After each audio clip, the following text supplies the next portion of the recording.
அடைந்தவர் அருளுக்கு அப்பா போற்றி, இத்தித்தண்ணின் கீழ் இருமூவருக்கு அத்திக்கு அருளிய அரசே போற்றி, தென்னாடுடைய சிவனே போற்றி, எந்நாட்டவர்க்கும் இறைவா போற்றி என்று அந்த பரமசிவனையும் பழந்தமிழையும் மையமாக கொண்டு கட்டிய 1000 வருடங்களில் 6 முறை நிலநடுக்கம் கண்டு கம்பீரமாய் நிற்கும் இந்த கோவில் கல்லில் வடித்த காட்சி பொருள் என்பதா, காலமே கண்டு வியக்கும் எம் தமிழினத்தின் சாட்சி பொருள் என்பதா, உலக அதிசயங்களை மிஞ்சும் ஓர் உயர்ந்த அதிசயம் தஞ்சை பெருவுடையார் கோவில்.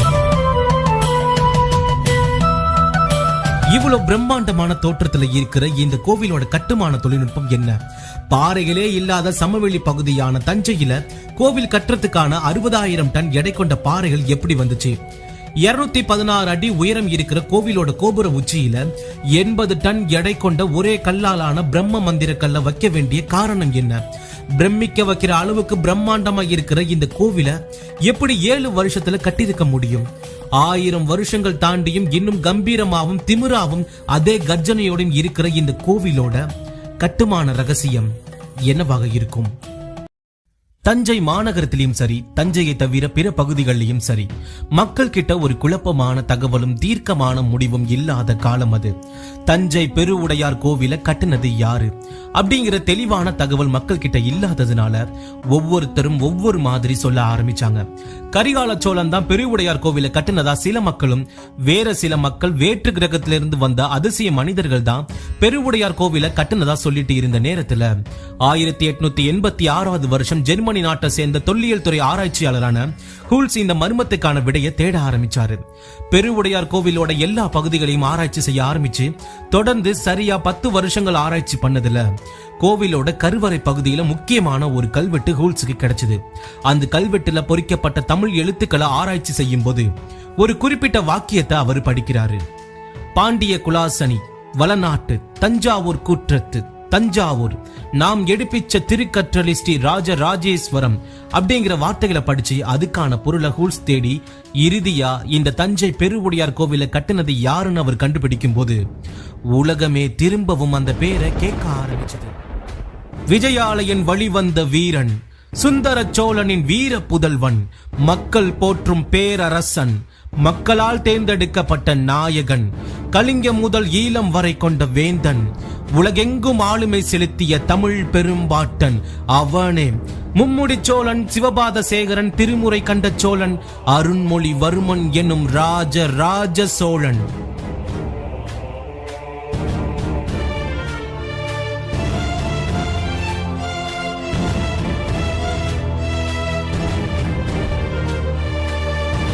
ராஜராஜ சோழன் தான் தஞ்சை பெருவுடையார் கோவிலை கட்டினார்னு இப்ப நம்ம எல்லாருக்குமே தெரியும். ஆனா 200 வருஷங்களுக்கு முன்னாடி வாழ்ந்த நிறைய மக்களுக்கு இந்த விஷயம் தெரியாது.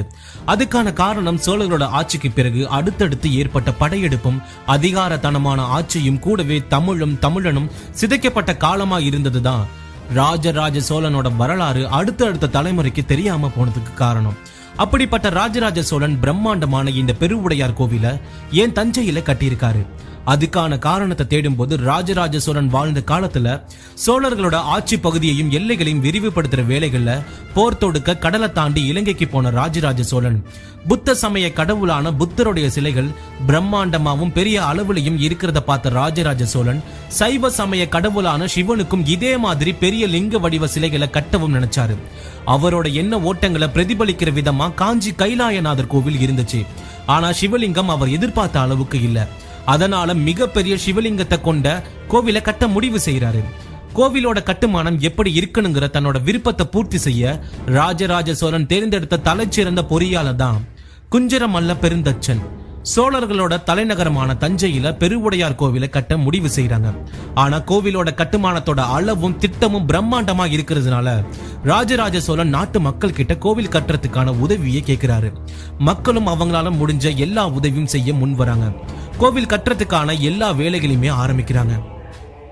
இறுக்கமான செம்மண் நிலத்தை கொண்ட தஞ்சையில எந்த ஒரு மலையோ பாறைகளோ இல்லாத இடத்துல இருந்து 80 கிலோமீட்டர் தூரத்துல இருக்கிற புதுக்கோட்டை மாவட்டத்துல இருந்து 1,60,000 டன் எடை கொண்ட பாறைகளை 3000 யானைகள் மூலமாகவும் 5000 குதிரை வண்டிகள் மூலமாகவும் ஆயிரக்கணக்கான மாடுகள் மூலமாகவும் கருங்கற்கள் தஞ்சைக்கு கொண்டு வரப்பட்டு திறமை வாய்ந்த தலைச்சிறந்த சிற்பிகள் மூலமா ஒவ்வொரு கற்களும் நேர்த்தியா செதுக்கி கோவில 1003ஆம் ஆண்டு கட்ட ஆரம்பிச்சாங்க. கோவில் பிரம்மாண்டமா தரைத்தளத்துல இருந்து 7 பனைமரம் உயரத்துக்கு கோபுரம் கட்டும் போது சோழ தேசமே ராஜராஜ சோழனோட திறமையை கண்டு வியந்து போகுது. இது எல்லாத்துக்கும் மேல கோவிலோட கோபுரத்துக்கு மேல இருக்கிற 80 டன்னுக்கும் அதிகமான எடை கொண்ட பிரம்ம மந்திர கல்ல அவ்வளவு உயரத்துக்கு மேல எப்படி வச்சாங்கன்னு இன்னைக்கு வரைக்கும் யாருக்குமே தெரியாத அளவுக்கு இருக்கிற அந்த தொழில்நுட்பம் 2 பேருக்கு மட்டும்தான் தெரியும். ஒன்னு ராஜராஜ சோழன், இன்னொன்னு 18 அடி உயரத்துல லிங்க வடிவுல இருக்கிற அந்த பெருவுடையாருக்கு மட்டும்தான் தெரியும். குஞ்சரமல்லன் பெருந்தச்சனோட மேற்பார்வையில ஆயிரக்கணக்கான மக்கள், நூற்றுக்கணக்கான யானைகளோட உழைப்பு மூலமா பெருவுடையார் கோவில் பிரம்மாண்டமா 7 வருஷங்கள் தொடர்ந்து கட்டப்பட்டு 1010வது வருஷம் கட்டி முடிக்கிறாங்க. பெருவுடையார் கோவில் கட்டப்பட்ட வருஷத்துல இருந்து 1000 ஆண்டுகள் தாண்டியும் இன்னைக்கு வரைக்கும் கம்பீரமா இருக்க ஒரே காரணம் அக்கால தமிழர்களின் கட்டுமான நுட்பம் தான் முழுக்க முழுக்க காரணம். அப்படிப்பட்ட கோவிலோட கட்டுமானத்தை பத்தி கட்டடக்கலை கலைஞரும் ஆராய்ச்சியாளருமான தென்னை மெய்மன் அருமையாக சொல்லியிருக்காரு. பெரிய கோவிலோட விமானம் மிக திறமையான தொழில்நுட்பம். ஏன்னா கோவில் கட்டப்பட்ட இடத்துல சுக்கான் பாறை நிலப்பரப்புல 350 அடி அகலத்துல தொட்டி மாதிரி கட்டி அந்த தொட்டியில மேற்கு தொடர்ச்சி மலைகள்ல ஓடிட்டு இருக்கிற காட்டாறுல இருந்து மணலை எடுத்து வந்து அந்த மணலை 350 அடி அகல தொட்டியில கொட்டி அதுக்கு மேல மரக்கால் வடிவில் அஸ்திவாரம் அமைச்சு கனமான கல்ல பொருத்தி தரைமட்ட அளவுக்கு கொண்டு வந்திருக்காங்க. இதுக்கு மேல கட்டப்பட்டதுதான் 216 அடி உயரம் கொண்ட கோபுரம்.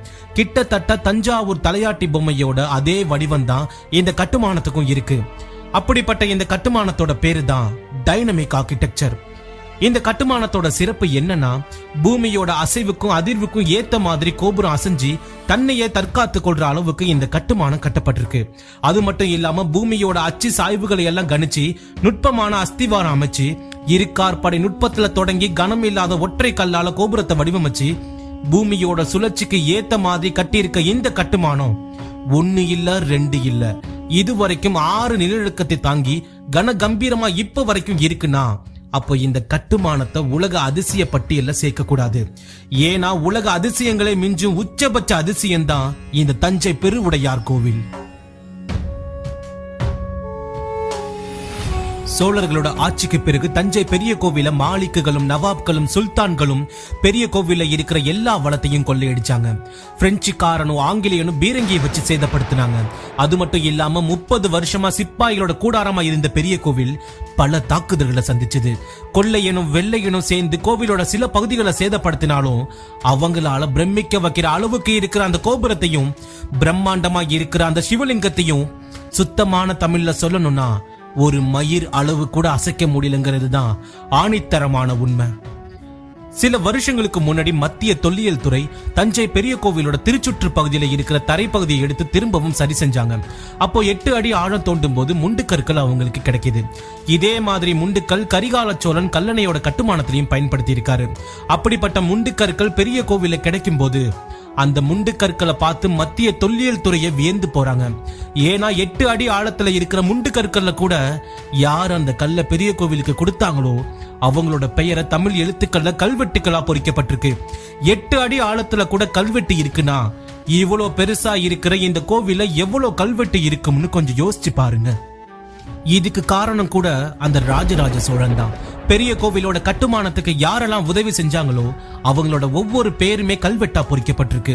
ஒவ்வொரு தூண்களையும் பெயர் இருக்கு, ஒவ்வொரு சுவர்களையும் பெயர் இருக்கு, ஒவ்வொரு சதுர அடியில கூட பெயர் இருக்கு. ஏன் 216 அடி உயரத்துல இருக்கிற கோபுரத்துல கூட பெயர் கல்வெட்டா இருக்கு. இவ்வளவு கல்வெட்டு இருக்க காரணம் ராஜராஜ சோழனோட அந்த உன்னதமான உத்தரவு மட்டும்தான். நான் கொடுத்தனவும் அக்கன் கொடுத்தனவும் நம் பெண்டிகள் கொடுத்தனவும் மற்றும் குடுப்பார் கொடுத்தனவும் கல்லிலே வெட்டி அருளுக அப்படிங்கிற இந்த கல்வெட்டு வாசகத்துக்கு அப்புறம் தான் யார் யார் என்ன கொடுத்தாங்களோ அவங்களோட எல்லா பேருமே கல்வெட்டா இருக்க காரணம். இப்படிப்பட்ட பெரிய கோவில் சோழரோட ஆட்சி காலத்துல வெறும் கோவிலா மட்டும் இல்ல, ஒரு வியாபாரம் செய்யற பகுதியாவும், ஏன் பொருட்களையும் செல்வங்களையும் தங்கங்களையும் பாதுகாக்கிற ஒரு வங்கியாவும் இருந்திருக்கு. பெரிய கோவிலுக்கு அந்த காலத்துல இருந்த சொத்து மதிப்பை கணக்கிடும்னா ஒரு நாளோ ஒரு நபரோ போதாது. அந்த அளவுக்கு இருந்த வளங்கள் எல்லாமே இப்ப இல்ல. அதுக்கு காரணம் அந்த அந்நிய படையெடுப்புகள் தான். அப்படிப்பட்ட பெருவுடையார் கோவிலுக்கு பல தடைகளை தாண்டி குடமுழுக்கு விழா 2020 பிப்ரவரி மாசம் தேதி அறிவிச்சாங்க. குடமுழுக்கு விழா நடத்துற அளவுக்கு பெரிய கோவிலோட நிர்வாகத்துல தேவையான பணம் இல்லாத சூழ்நிலை. குடமுழுக்குக்கான நாளும் நெருங்கின நேரத்துல கூட தேவையான பணமும் பொருளும் கோவிலோட நிர்வாகத்துக்கு கிடைக்கல. அப்போதான் Facebook, வாட்ஸ்அப்னு ஒவ்வொரு சோசியல் மீடியாவிலையும் காட்டுத்தீயா ஒரு விஷயம் அதிகமா பரவுனுச்சு. அதுதான் ராஜராஜ சோழனோட அதே வார்த்தை. நான் கொடுத்தனவும், அக்கன் கொடுத்தனவும், நம் பெண்டுகள் கொடுத்தனவும் மற்றும் கொடுப்பார் கொடுத்தனவும் அப்படிங்கிற அதே வார்த்தை திரும்பவும் ஒலிக்க ஆரம்பிச்சது. ராஜராஜ சோழன் எப்படி கோவில் கட்ட மக்கள் கிட்ட உதவி கேட்டாரோ அதே மாதிரி பெரிய கோவிலோட குடமுழுக்கும் அவர் சொன்ன வார்த்தை அவர் இறந்து 1000 ஆண்டுகளுக்கு அப்புறமும் எல்லாரையும் ஒண்ணு சேர்த்துச்சு. தேவைக்கு அதிகமான நிதியும் பொருளும் கிடைச்சது. ஒவ்வொரு வேலையும் ஒவ்வொரு மக்களும் எடுத்து செய்ய ஆரம்பிச்சாங்க. குடமுழுக்கும் எதிர்பார்த்ததை விட சிறப்பா நடந்துச்சு. இப்படிப்பட்ட தலைச்சிறந்த மாமன்னன் ராஜராஜ சோழன் பெரிய கோவிலா மட்டும் கட்டல, கோவிலோட சேர்த்து தமிழ் எழுத்துக்களை கல்வெட்டாவும் அதே தமிழ எண்களாவும் கட்டியிருக்காரு. சிவலிங்கம் 12 அடி, தமிழ் உயிர் எழுத்துக்களும் 12. சிவலிங்க பீடம் 18 அடி, தமிழ் மெய்யெழுத்துக்களும் 18. கோபுர உயரம் 216 அடி, தமிழ் உயிர்மெய் எழுத்துக்களும் 216. சிவலிங்கத்திற்கும் நந்திக்குமான தூரம் 247 அடி, தமிழ் மொத்த எழுத்துக்களும் 247. இப்படி ஒவ்வொன்றையும் பார்த்து பார்த்து கட்டிய தமிழ் மன்னன் ராஜராஜ சோழனின் திறமையையும் வீரத்தையும் அவர் புகழையும் 1000 ஆண்டுகள் அல்ல, இன்னும் 1000 ஆண்டுகள் கடந்தாலும் அவர் பெயரையும் வரலாற்றையும் உலகிற்கு எடுத்து சொல்ல வேண்டிய கடமை ஒவ்வொரு தமிழனுக்கும் உண்டு. அடுத்த முறை நீங்கள் பெரிய கோவிலுக்கு சென்றால் நான் தழுதழுக்க, இதழ் படபடக்க, நெஞ்சு துடி துடிக்க ஒவ்வொரு கல்லையும் தொட்டு பாருங்கள். ஏன் என்றால் இதை கட்டியது வேற யாரும் அல்ல, அந்த உடையான், அந்த கொற்றவன், அந்த அருண்மொழிவர்மன், நம் ராஜராஜ சோழன் என்று நினைத்து உணர்ச்சியோடு ஒவ்வொரு கல்லையும் கல்வெட்டுக்களையும் தொட்டு பாருங்கள். இந்த காணொளி உங்களுக்கு பிடிச்சிருந்தா அதிகமா ஷேர் பண்ணுங்க. ஏன்னா தமிழையும் தமிழனோட திறமையையும் இந்த உலகத்துக்கு எடுத்து சொல்ல வேண்டியது ஒவ்வொரு தமிழனோட கடமை. உங்களுக்கு ராஜராஜ சோழனோட வாழ்க்கை வரலாறு காணொலியா பார்க்கணும்னா கமெண்ட் செக்ஷன்ல கருத்துக்களா பதிவிடுங்க. அண்ட் இதுவரைக்கும் சப்ஸ்கிரைப் பண்ணி சப்போர்ட் பண்ண எல்லா நண்பர்களுக்கும் ரொம்ப நன்றி.